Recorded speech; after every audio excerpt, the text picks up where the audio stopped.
Bismillahirrahmanirrahim. Assalamualaikum warahmatullahi wabarakatuh. Apa khabar? Kita bertemu lagi untuk subjek ibadah bagi tahun 3.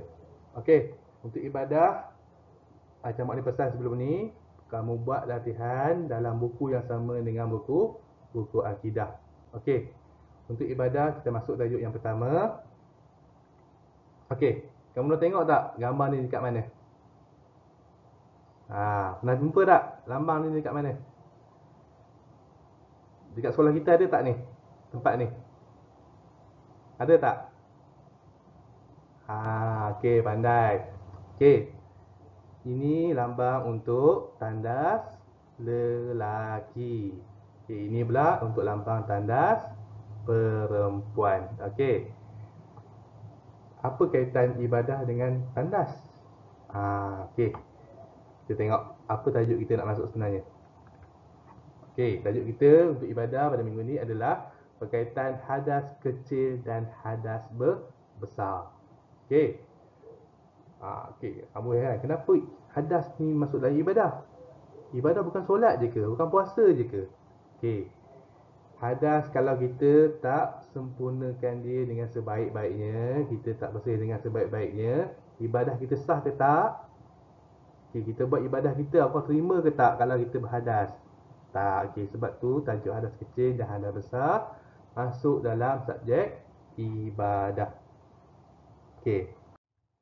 Seterusnya, untuk kita buat ibadah, kita mestilah suci daripada hadas. Apa itu maksud hadas? Sebut hadas. Apa maksud hadas? Okey. Hadas ialah najis ataupun kekotoran yang menyebabkan seseorang terhalang ataupun tak boleh ataupun ada batas melaksanakan ibadah. Maksud dia najis ataupun kekotoran yang menyebabkan kita ni umat Islam tak boleh nak buat ibadah, tak boleh nak puasa, tak boleh nak solat, tak boleh nak tawaf, tak boleh nak baca Al-Quran. Itu adalah salah satu daripada contoh-contoh ibadah. Okey, najis yang macam mana? Nanti kita tengok kekotoran yang macam mana yang menyebabkan kita tak boleh buat ibadah. Okey, itu adalah maksud hadas.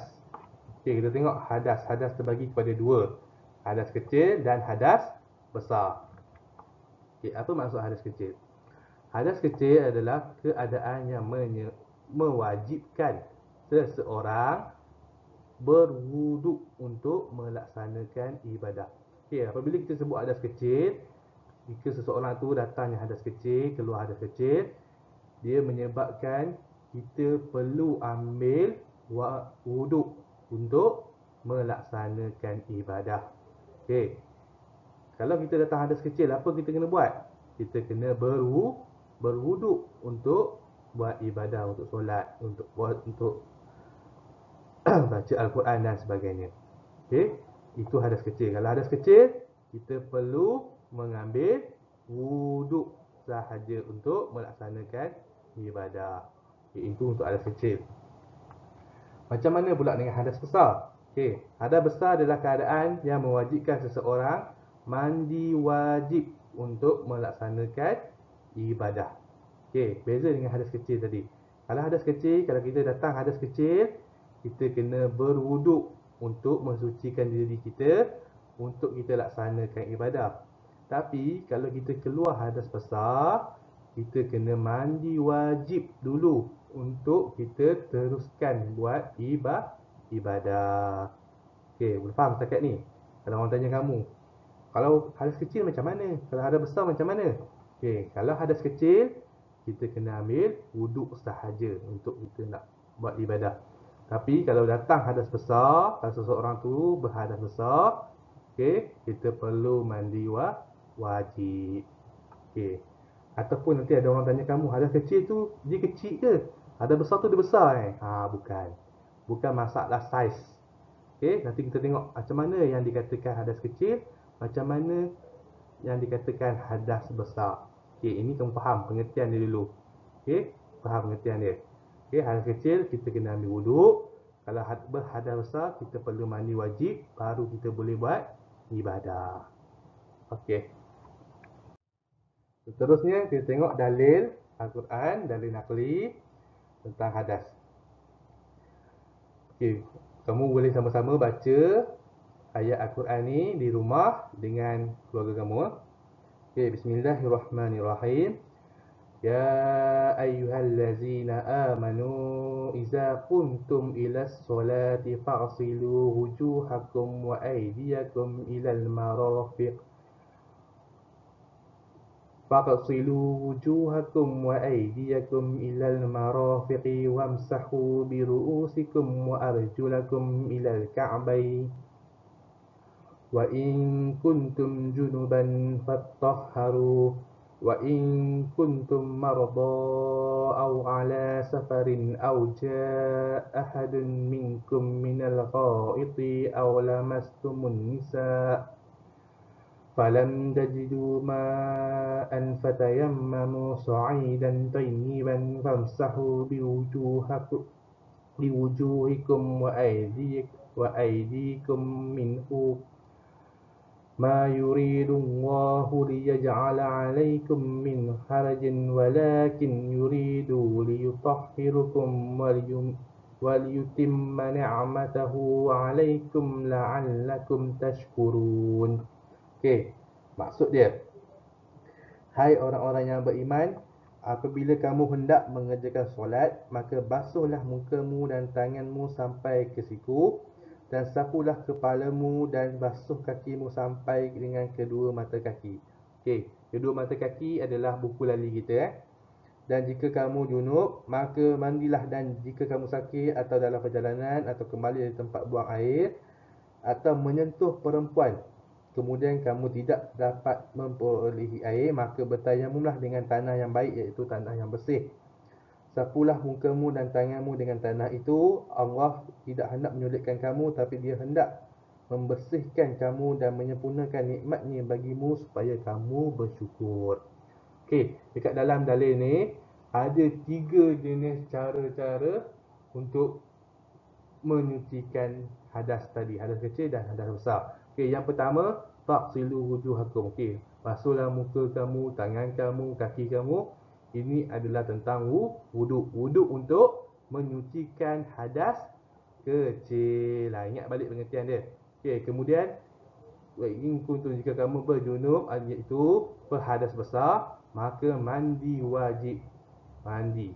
Okey, kemudian kalau kamu buang air ataupun tersentuh perempuan ataupun sedang sakit, okey, maka kalau kamu tiba-tiba dalam keadaan itu kamu tiada air ataupun tak dapat jumpa air, maka bertayamumlah dengan tanah yang baik, iaitu tanah yang bersih. Okey, Allah sediakan semua ni, cara-cara ni bukan untuk menyusahkan kita, tapi Allah sediakan semua ni adalah untuk memudahkan kita dan Dia nak kita bersyukur dengannya. Itu sahaja. Okey, boleh faham untuk dalil kita. Okey, seterusnya, jenis-jenis hadas dan sebab-sebabnya. Okey, kita tengok. Okey, ada hadas kecil, ada hadas besar. Okey, yang pertama, hadas kecil. Hadas kecil ialah keluar sesuatu daripada kubul ataupun dubur seperti angin, tahi ataupun kencing. Okey, ini adalah contoh hadas kecil yang kamu perlu mengambil wuduk untuk melaksanakan ibadah. Okey, kalau kamu tiba-tiba kamu keluar air kencing, kamu buang air besar dekat tandas tu, okey, kalau kamu nak solat, kamu kena ambil wuduk. Okey, itu untuk hadas kecil. Tengok hadas besar pula. Okey, hadas besar, contoh-contohnya keluar mani, haid bagi perempuan bila cukup umur, nifas perempuan juga, wiladah, bersetubuh dan melahirkan anak. Okey, ini contoh hadas besar. Bila kamu berhadas besar, kamu dalam kategori ini, okey, kamu perlu mandi wajib.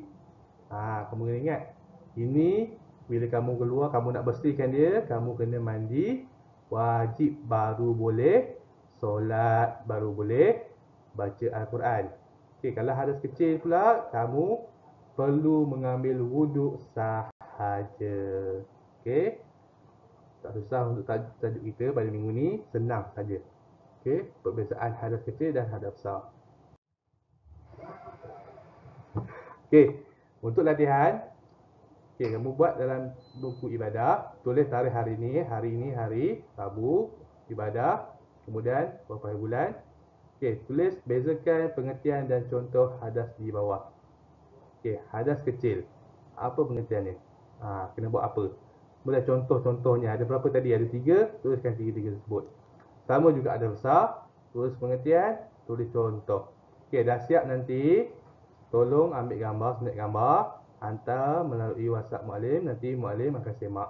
Okey, kalau ada apa-apa masalah, kamu boleh berhubung dengan Muallim melalui telefon ataupun WhatsApp. Okey, untuk itu saja kelas kita pada minggu ni. InsyaAllah kita akan bertemu semula dalam video kita pada minggu hadapan. Assalamualaikum warahmatullahi wabarakatuh.